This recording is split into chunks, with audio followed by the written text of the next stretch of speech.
Property management. How do you vet a property management company? I have a lot of opinions on property management companies because they are not all the same, yet they can charge exorbitant rates. So I'd say a very all-inclusive tends to charge about 30% for short-term rentals.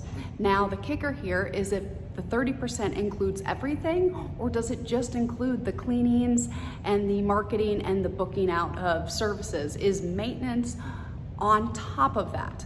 And a big question is, and they don't like to always answer this, is the maintenance included? How do they charge for the maintenance? Do they make a percentage off any maintenance requests you have, or are they proactive with it?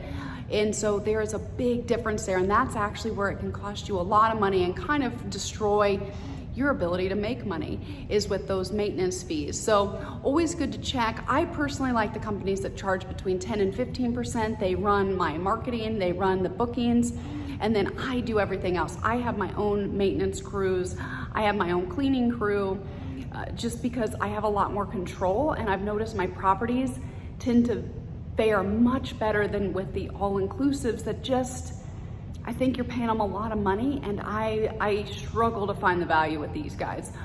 You guys have any thoughts or any questions? My door is always open.